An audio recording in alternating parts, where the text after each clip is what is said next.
मान गंगे तिरी एक गोंदावले सुंदर गाव, मान गंगे तिरी एक गोंदावले सुंदर गाव, सद्गुरु ब्रह्म चैतन्य दैवताचे नाव, सद्गुरु ब्रह्म चैतन्य दैवताचे नाव। सर्वांना सप्रेम श्रीराम समर्थ।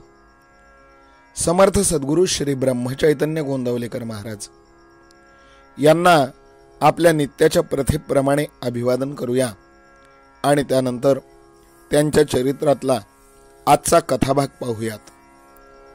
जयाचा जनी जन्मनामार्थ झाला, जयाने सदा वासनामात केला, जयाच्या मुखी सर्वदा नाम कीर्ती, नमस्कार त्या ब्रह्मचैतन्य मूर्ती।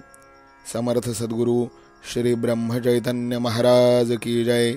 श्री राम समर्थ। श्रोते हो, पंढरपूरला बाळकोबा परिचारक या नावाचे एक गृहस्थ होते। त्यांचं आणि आप्पासाहेब भडगावकर यांचं विशेष प्रेम होतं। आप्पासाहेब भडगावकरांची ब्रह्मचैतन्य गोंदवलेकर महाराजांची मैत्री होती। आता बाळकोबा हे मनुष्य सदाचरणी पण साधू संतांवर विश्वास न ठेवणारे होते। श्री ब्रह्मचैतन्य महाराजांची प्रत्यक्ष भेट होण्याच्या आधीपासून बाळकोबा त्यांची निंदा करायचे। काही दिवसानंतर श्री महाराजांना समक्ष भेटण्याचा त्यांना योग आला। श्री महाराजांचं बोलणं त्यांनी ऐकलं आणि ते थक्क होऊन गेले आणि महाराजांशी अगदी बरोबरीच्या नात्यानं, मैत्रीच्या नात्यानं वागू लागले।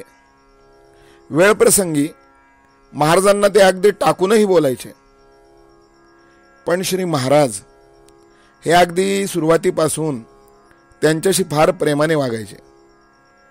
आता काही काळ गेल्यावर एका दिवशी सहज गप्पा मारताना श्री ब्रह्मचैतन्य महाराज या बाळकोबांना बोलले, बाळकोबा, काय वेळ सांगून का कधी येते? तुम्ही रोज रामनाम घेत जा। यावर बाळकोबा मोठ्याने हसले आणि म्हणाले, हे पहा महाराज, मी असा उगीच जप करीत बसणार नाही। माझं काम थोडक्यात झालं पाहिजे, नाहीतर मग तुमच्यासारख्यांची मैत्रीचा काय उपयोग? यावर श्री महाराज म्हणाले, लागलं, माझ्याकडे काम लागलं, पण तुम्ही रोज एक वेळेला तरी राम म्हणाल की नाही?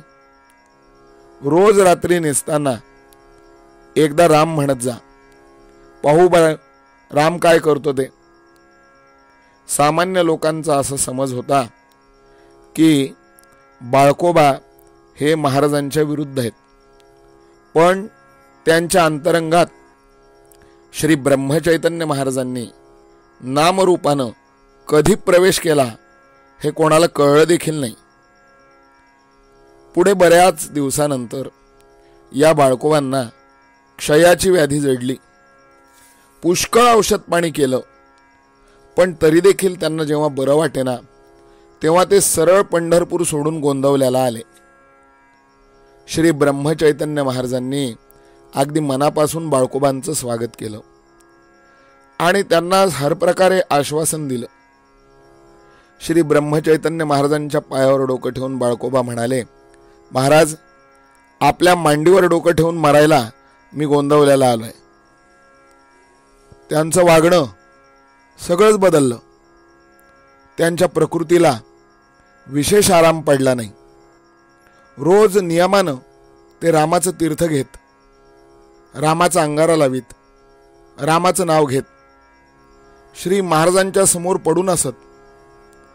अंतकाळच्या आधी 5-6 दिवस श्री महाराज बाळकोबांना घेऊन ओढ्याकडे गेले।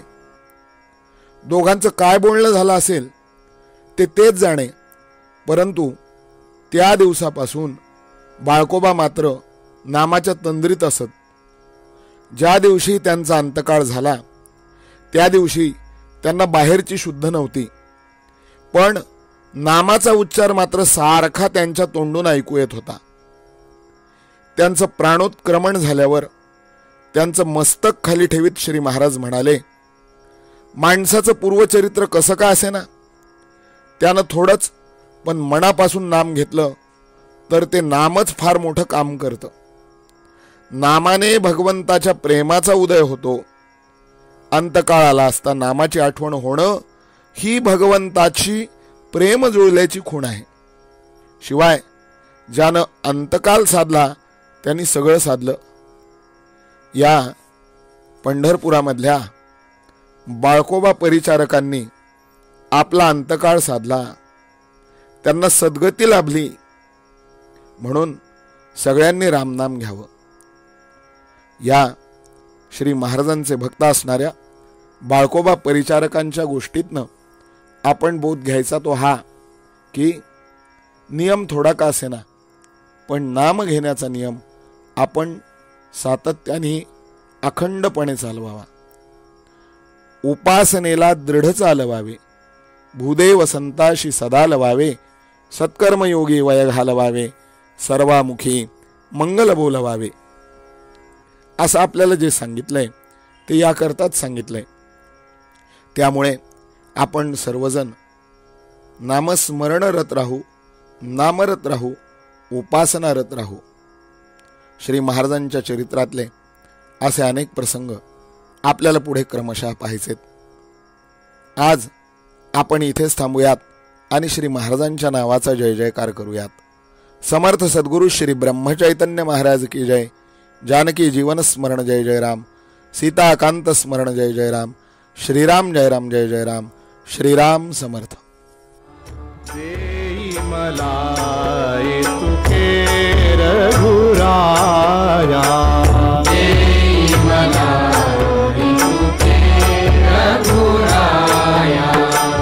मती उपजो तुझी या गुण गाया. मती उपजो तुझी या गुण गाया. मती उपजो तुझी या गुण